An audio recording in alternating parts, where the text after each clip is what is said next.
Hoje nós começamos uma série nova chamada Manjedoura, Coroa e Cruz, a encarnação do profeta, rei e sacerdote.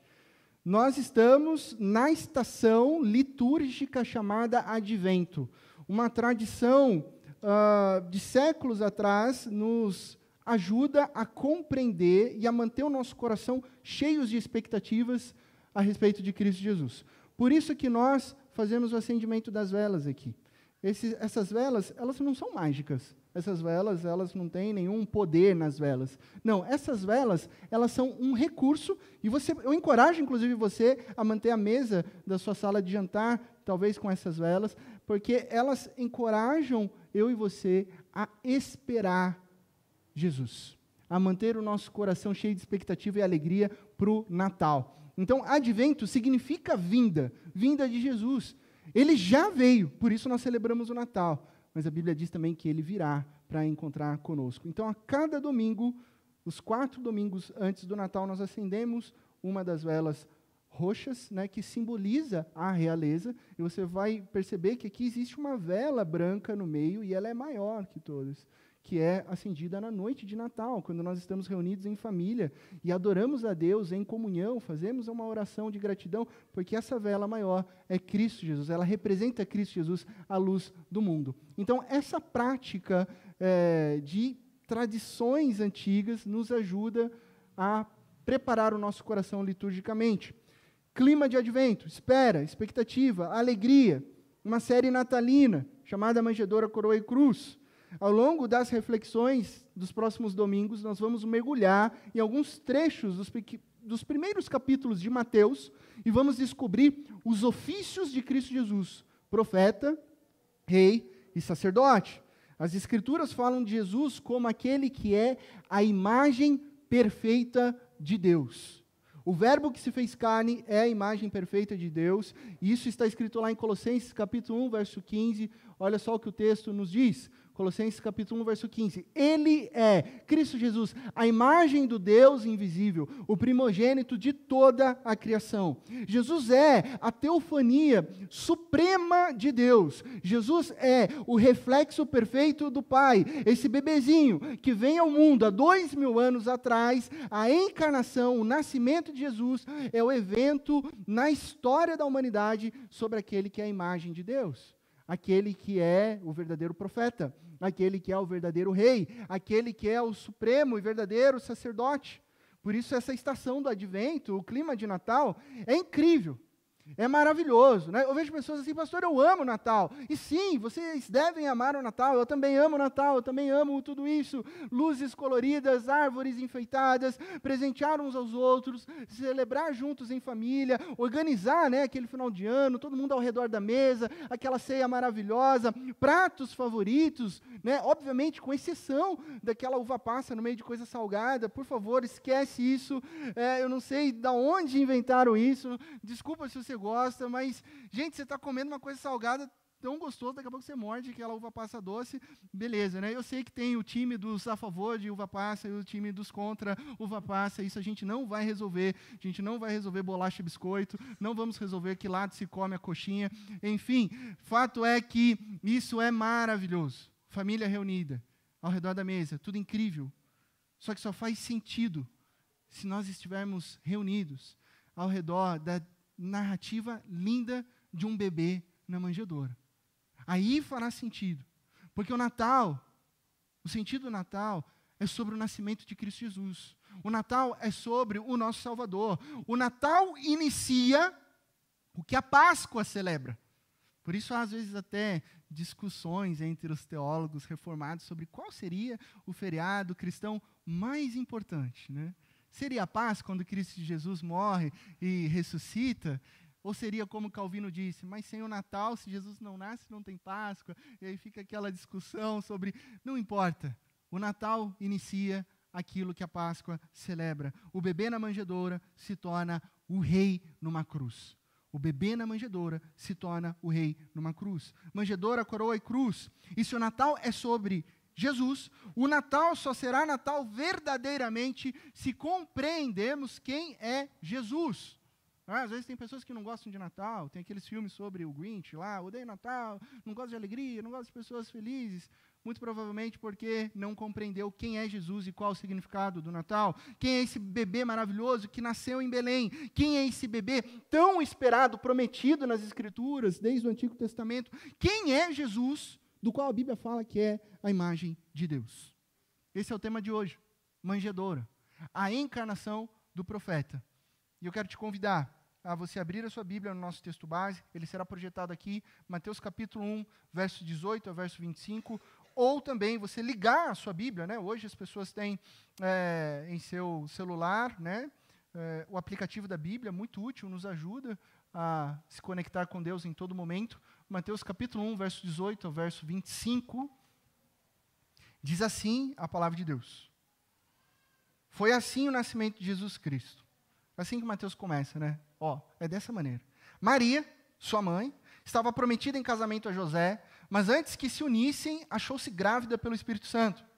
Por ser José, seu marido, um homem justo e não querendo expô-la à desonra pública, pretendia anular o casamento secretamente. Mas, depois de ter pensado nisso, apareceu-lhe um anjo do Senhor em sonho e disse: José, filho de Davi, não tema receber Maria como sua esposa, pois o que nela foi gerado procede do Espírito Santo. Ela dará à luz um filho, e você deverá dar-lhe o nome de Jesus, porque ele salvará o seu povo dos seus pecados. Tudo isso aconteceu para que se cumprisse o que o Senhor dissera pelo profeta: a virgem ficará grávida e dará à luz um filho, e lhe chamarão Emanuel, que significa Deus conosco. Ao acordar, José fez o que o anjo do Senhor lhe tinha ordenado e recebeu Maria como sua esposa. Mas não teve relações com ela, enquanto ela não deu à luz um filho. E ele lhe pôs o nome de Jesus. Vamos orar mais uma vez? Pai de amor, nós te louvamos, te agradecemos por esse momento, por essa estação do Advento, por estarmos diante da tua palavra. E pedimos que o teu Santo Espírito nos traga o entendimento, nos dê discernimento, sabedoria, para sermos moldados pelo Cristo Jesus, aquele que é verdadeiramente Deus, nosso Senhor Salvador, profeta, rei, sacerdote, no nome dele que nós oramos. Amém. Amém. E aí, o que você vai fazer? E aí, o que você vai fazer? Foi o que uma jovem escutou do seu namorado chamado Pedro, e essa jovem Joana, de 16 anos, tinha acabado de fazer um teste de gravidez, estava na casa de uma amiga da escola, né, do colegial, e se descobriu grávida. Contou para o seu namorado, e ele falou: o que você vai fazer? E agora? Ela respondeu: vou ter o bebê. Ele falou: não vai não. Ela falou assim: não, eu vou sim. E aí ele respondeu: então você vai ter sozinha, que eu vou embora, que eu não vou assumir, eu tenho outras coisas para fazer. E assim, esse jovem de 18 anos deixou a sua namorada de 16 e nunca mais deu notícias. Depois de 9 meses, o bebê nasceu e faz parte das quase 6 milhões de crianças registradas sem o nome paterno no Brasil. Quase 6 milhões de crianças não têm o nome paterno aqui no nosso país. Esse é o quadro triste do chamado abandono afetivo, que foi associado pela ministra Damares Alves como uma forma de aborto paterno. A pergunta é: o que leva um jovem a abandonar uma companheira grávida? O que leva? De acordo com os assistentes sociais, é a sensação de que é muito difícil cuidar de uma criança, de que envolve muitos custos, de que vai envolver tempo, que vai envolver responsabilidade, vai envolver muita dedicação. Quando a gente lê a narrativa bíblica sobre o nascimento de Jesus, o nascimento de Jesus, essa narrativa, quando a gente olha com cuidado, com atenção, nós percebemos que ela é, sim, extremamente tensa para um personagem específico chamado José. É preciso entender os costumes de um casamento judaico para compreendermos melhor o que estava acontecendo ali. O que o texto bíblico chama de marido, o texto bíblico chama Maria de esposa, mas parece que eles não estão juntos, mas tem uma anulação em jogo aí. Pastor, como que funciona isso? Os casamentos eram arranjados pelos pais e firmados em contratos de noivado. Só que esses contratos de noivado eram contratos seríssimos, que tinham um compromisso de culminar num casamento, e se nesse período acontecesse qualquer coisa que viesse a romper, necessitaria de uma carta de divórcio. Ou seja, tinha um peso de um casamento. A mulher, então, ela continuava a morar com seus pais, e o noivo continuava a morar com os pais dele até por um período de 1 ano, quando então eles se uniriam em casamento. A Bíblia nos diz que antes que se unissem, ou seja, antes de ser completos esse 1 ano, começariam a viver juntos como marido e mulher e consumar o casamento fisicamente. Ou seja, depois disso, queria haver a consumação. Só que antes que se unissem, essa é a expressão bíblica, antes que se unissem, Maria achou-se grávida. Percebe a tensão? Antes de se unir, ela se encontra grávida. A gente pode pegar a mesma pergunta que nós lançamos aqui na ilustração. E aí, José, o que você vai fazer? Só que, diferentemente de todas as histórias da humanidade, nesse caso, nesse texto bíblico, Maria permaneceu pura. Maria permaneceu virgem. Ela não teve relações sexuais e a concepção foi virginal por meio do poder do Espírito Santo. Mas e quanto a José? Que situação ele fica? O que ele poderia fazer? O anjo vem conversar com ele, ok, mas o anjo não conversa com a sociedade. O anjo não aparece na praça. O anjo não conta para os pais dele. O anjo não conta para os pais de Maria. O anjo só encontra com José. Na narrativa de Lucas, encontra com Maria também. José para e pensa. O caminho jurídico seria levar Maria aos portões da cidade. Só que se deixá-la com os juízes, eles poderiam determinar que ela fosse apedrejada por causa de um possível adultério. Essa seria a situação. Mas José, mesmo com o coração ali nervoso, mesmo com o coração ali despedaçado, ele amava Maria genuinamente, a ponto de pensar num caminho menos doloroso. Bom, ele pensou, eu vou anular o casamento secretamente, assim eu vou evitar expor Maria numa desgraça pública. E depois eu penso no que eu vou fazer. José demonstra amor, José demonstra cuidado para com Maria, a sua noiva. Quando ele está pensando nisso, com muito cuidado, com muito amor, qual seria a solução para proteger aquela quem ele amava genuinamente? Nesse momento aparece um anjo num sonho. E diz a José, José, não tema. José, não tenha medo. Não tenha medo em quê? Em receber Maria. E mais, José, nomeie a criança que virá como Jesus. Puxa, receber Maria já seria um grande passo. Mas e quanto a essa criança que está por vir? Como dizem as assistentes sociais, José muito bem poderia dizer, estou fora. Senhor anjo, essa criança não é minha. Senhor anjo, minha vida vai acabar. O senhor está querendo que eu nomeie essa criança? Só depois de um processo aí. Faz DNA para ver mesmo. Eu sou muito jovem para assumir essa responsabilidade.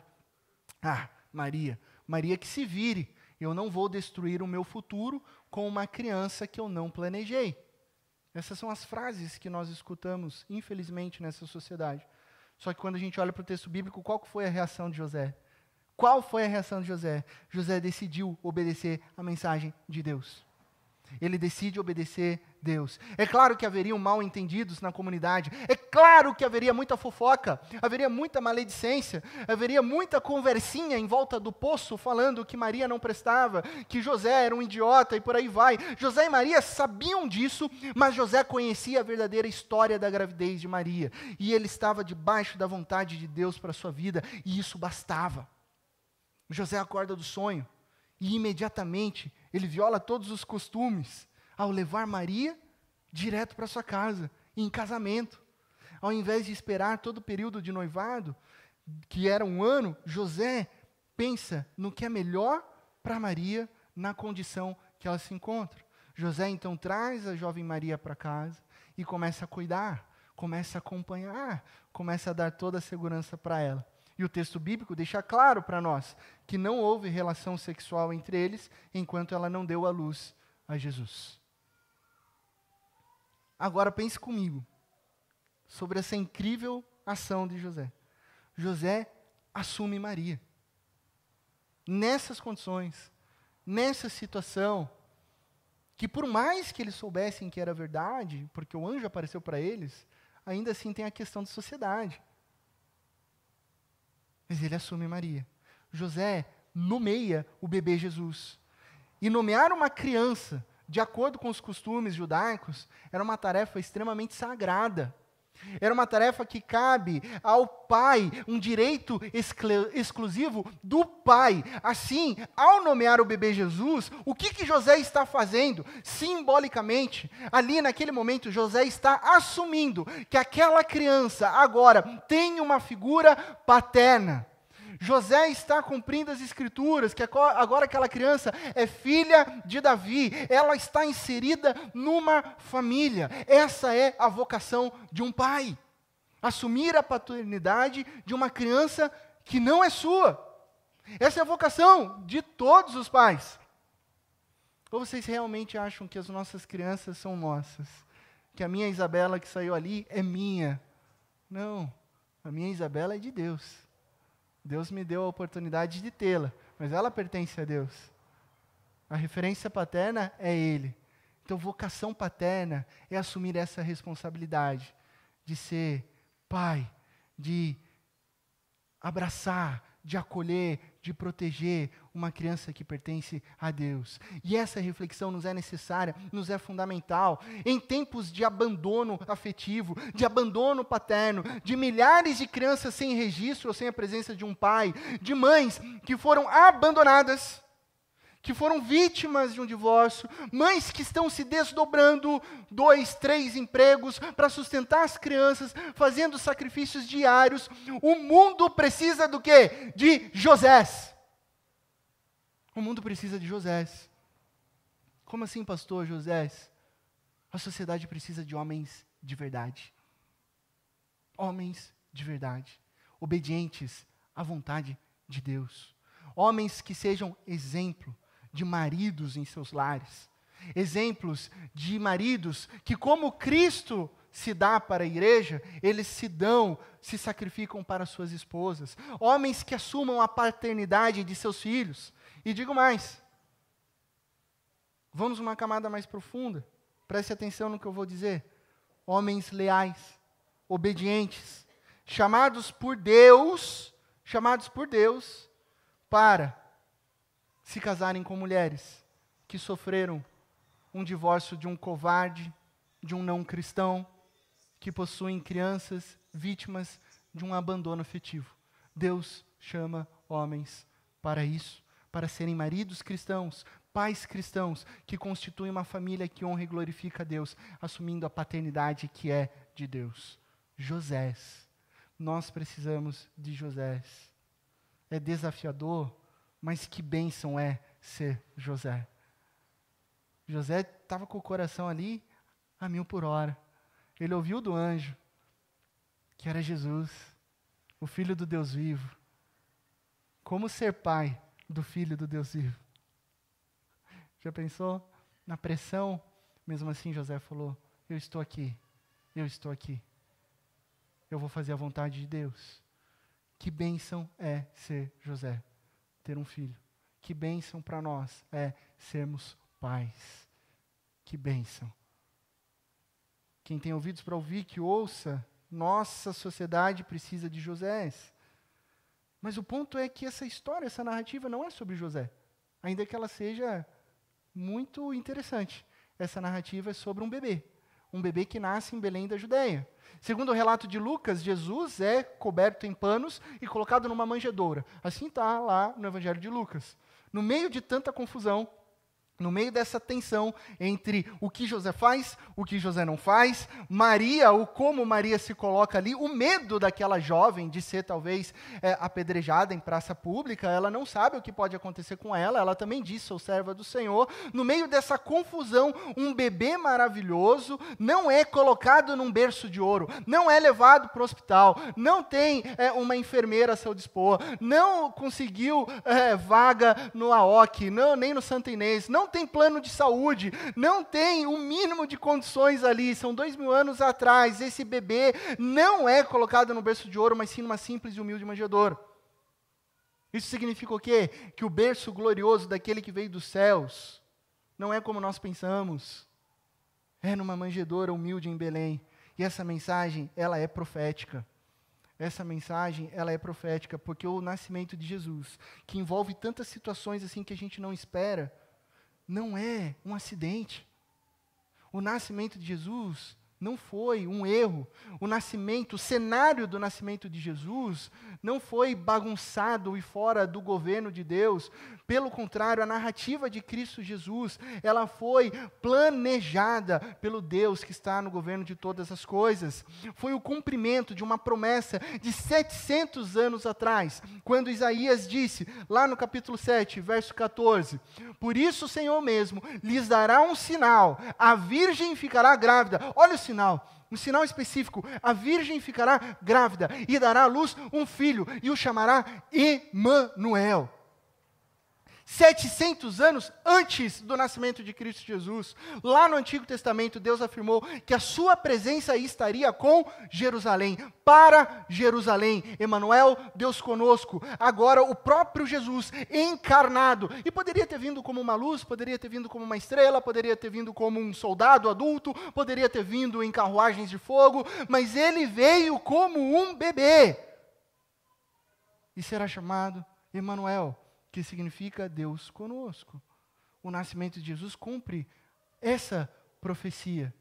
Um filho nasceu, e ele será chamado Emanuel. Na manjedoura está a expressão exata de Deus. Um bebê. Um bebê que precisa de cuidados. O filho do Deus vivo. O verdadeiro profeta. O verdadeiro rei. O verdadeiro sacerdote. Você já parou para pensar que quando Maria passa a mão no rosto daquele bebê, ela está passando a mão no rosto de Deus? Já parou para pensar que quando aquele bebezinho chorava, precisando de alimento, não tinha condições de fazer nada, porque é um bebê? José e Maria tinham que ajudar, auxiliar, e que aquele bebê é filho de Deus. Não veio como um guerreiro, não veio como um grande poder, uma grande estrela, veio como um bebê. Por quê? Quem se assusta com um bebê?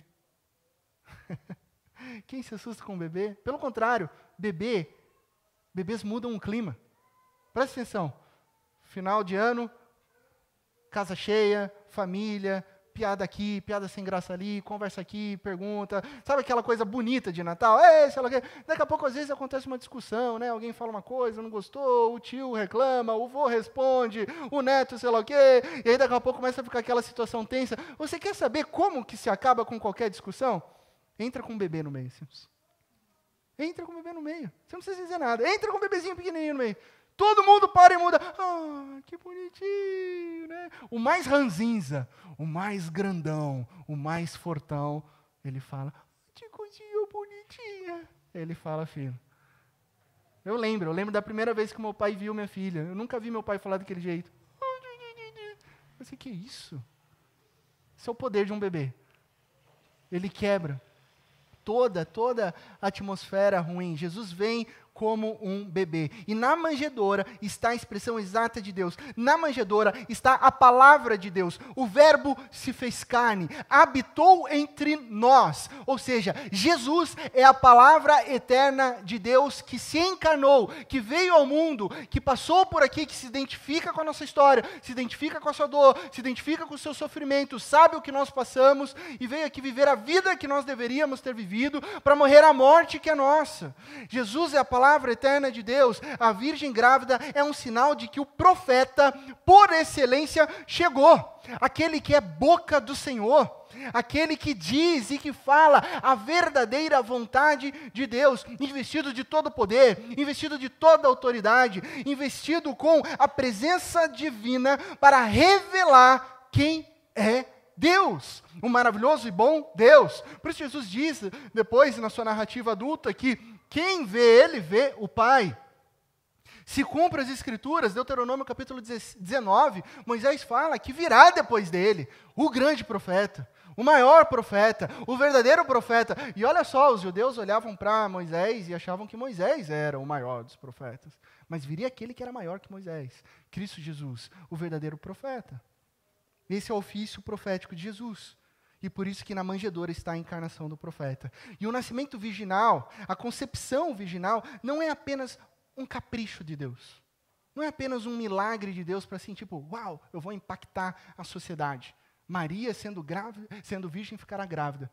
Não é só por isso. A concepção virginal significa que Jesus é santo, que Jesus é único, que Jesus é divino, que Jesus, ou seja, é Filho de Deus. E aí quando Maria e José colocam o bebê Jesus na manjedoura, há 2000 anos atrás, quando eu e você nos preparamos para o Natal hoje, em 2021, todos nós estamos diante do quê? Do Filho do Deus vivo. Nós estamos diante de Jesus. A palavra eterna que está com Deus e é Deus, veio ao mundo, habitou entre nós. Por isso o próprio Deus disse em Mateus capítulo 17, verso 5, este é o meu filho amado. Jesus é meu filho amado, em quem me agrado. E aí o que Deus fala? Essa voz que vem dos céus diz, ouçam-no. Que o profeta é aquele que diz a vontade de Deus. Esse é o meu filho amado, ouçam-no. Esse é o ofício profético perfeito. Todas as palavras de Deus, faladas através de Moisés e dos profetas, apontavam para Jesus. Sempre apontaram para Jesus. Agora quem fala é o próprio Filho de Deus. Deus falou, diz lá em Hebreus capítulo 1, não é verdade? Muitas vezes e de várias maneiras pelos profetas no passado. Mas nestes últimos dias, Deus falou-nos por meio do Filho, a quem constitui herdeiro de todas as coisas por meio de quem fez o universo. O Filho é o resplendor da glória de Deus. A expressão exata de Deus. Jesus fala, Jesus é o verdadeiro profeta, Jesus é a palavra de Deus, e na manjedoura está Jesus, um bebê, que é a revelação final de Deus para todas as pessoas.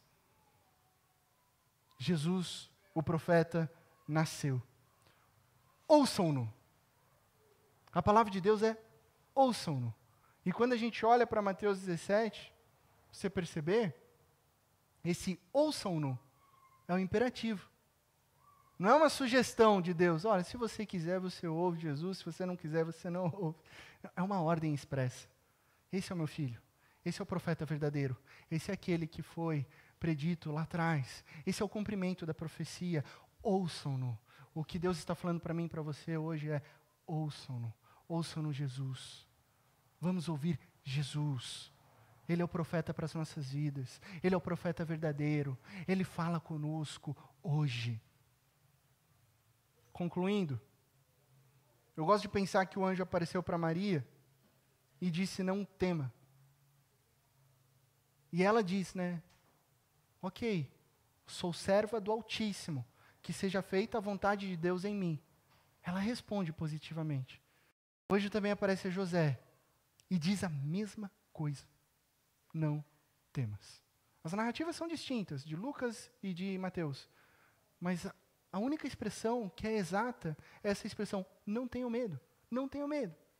José dá uma aparência de um homem de poucas palavras, calado, Ele responde em silêncio, mas responde em obediência à voz profética. Ele assume Maria. O texto bíblico termina dizendo, o que nós lemos aqui, termina dizendo que José pôs o nome do bebê, Jesus. Ele cumpre, ele obedece. Maria obedece, José obedece. Sabe o que é lindo nisso? Nessas narrativas? Que ambos, José e Maria, ouvem o profeta Jesus em obediência, mesmo antes do seu nascimento. A palavra que estava com Deus é Deus desde o princípio. Eles respondem em obediência antes do nascimento. Eles já são discípulos e discípulas do próprio Filho de Deus, sem antes de nascer. Eles amam e obedecem a Jesus. Hoje, nos preparamos para celebrar o Natal que celebra a Páscoa. Jesus já veio. Jesus viveu a vida que nós deveríamos ter vivido e morreu a nossa morte na cruz. Nós já sabemos que Jesus é o profeta verdadeiro, que venceu a morte, que ressuscitou no terceiro dia e que hoje vive para sempre porque ele é a palavra eterna de Deus. E esse profeta, essa palavra fala aos nossos corações, tem falado a mim e a você hoje. Esse profeta nos ensina a viver. A função do profeta é nos ensinar a trilhar a vida. Nós não dizemos e não exclamamos o quanto a vida é difícil, o quanto nós enfrentamos desafios diários. Cristo Jesus nos ensina a viver diariamente a vida que é para ser vivida. Ele fala, esse profeta é chamado Emanuel, que significa o quê? Deus conosco. E é um Deus conosco não somente há 2.700 anos atrás, quando Isaías disse, não é um Deus conosco somente há 2.000 anos atrás, quando Jesus nasceu, mas é o Deus conosco até o fim dos tempos. Mateus abre o Evangelho, nós acabamos de ler, Mateus abre o Evangelho dizendo que Jesus será chamado o Emanuel, que significa Deus conosco, e o último versículo do Evangelho de Mateus é o próprio Jesus prometendo estar conosco por todos os dias. É o Emanuel do começo ao fim, o alfa e o ômega, é o Emanuel perfeito, é o profeta eterno. Mateus abre o Evangelho, fecha o Evangelho, revelando que o profeta é eterno. O que isso significa para nós hoje? Todas as vezes que você montar um presépio com os seus filhos, né? Essa é uma prática maravilhosa também. Tem filho pequeno? Dá tempo ainda de comprar um presépio. Ele se monta, separa um espaço lá da sua casa, vai montando, vai explicando a narrativa bíblica para as crianças.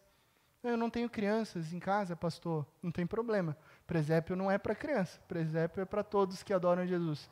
Monte, perceba, pense.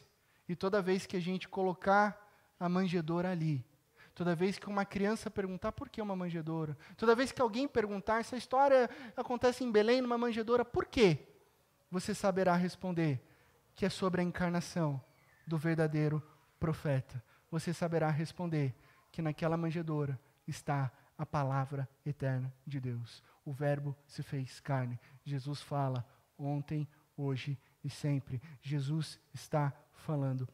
Jesus está mostrando a vontade de Deus para a minha vida e para a sua vida. A grande pergunta daqui para frente, e é a pergunta que eu quero que você leve para casa, é: você tem ouvido? Você tem obedecido? Porque Cristo Jesus é o profeta que fala poderosamente aos nossos corações. Amém? Que Deus te abençoe, na mais absoluta certeza de que em Cristo Jesus todas as coisas ficarão bem.